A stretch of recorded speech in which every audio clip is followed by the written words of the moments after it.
Peter Clark, 65. Charlton Athletic, best team in the country.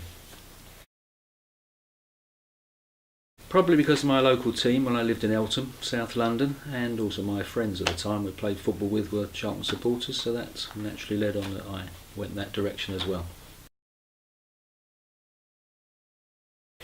I think Sam Bennett was 65 when we played Ipswich and we won 2-0 Tuesday night for a good start.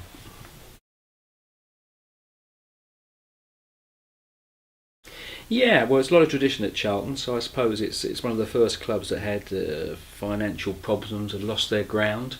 I remember I'll give you the date because I've written it down here, 7th of September 85, when we were given a leaflet at the match saying that we would be leaving the Valley, which is our ground.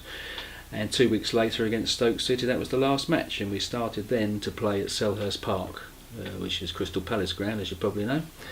We went there for 5 years, and then we were at West Ham for 3 years before we finally got back to the Valley, our current ground.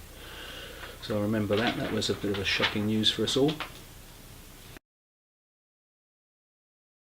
I've got Kirbishley's here. I'll show it to you there. Alan Kirbishley, to Peter from Alan Kirbishley, one of the greatest managers we had.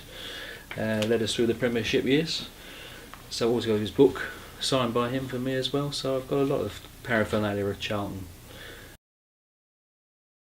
Yep, go to virtually every home game, not many away games I have to say. But through the best years I have to say I miss family weddings when Charlton were playing, which didn't go down very well, but they shouldn't have booked it on a home game date, frankly.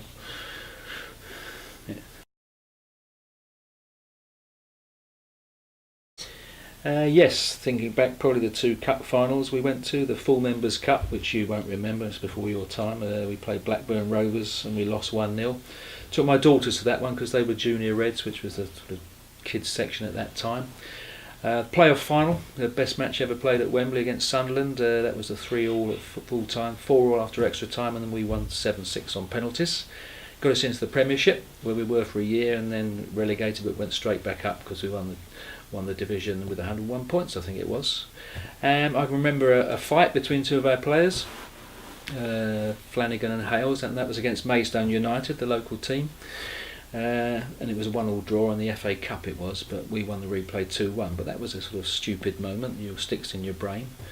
And there's lots really. I can remember playing Huddersfield in the old days when we had the terraces and fencing to keep the fans apart. And they came charging towards us and started climbing the fence. In the days of that's one big change I should have mentioned, probably the fact that the fans don't really get at each other like they used to do. We used to be a common occurrence, perhaps with certain rivalries going on. So yeah, there's lots of memories. We had the first substitute, Keith Peacock, ever used when that first came in. That was against Bolton away. We are the Community Club of the Year, so we're a very friendly family club, always active in the community, and probably they have the biggest community section of any football club, to be fair. So there's lots of things about Charlton which are good reasons to support them.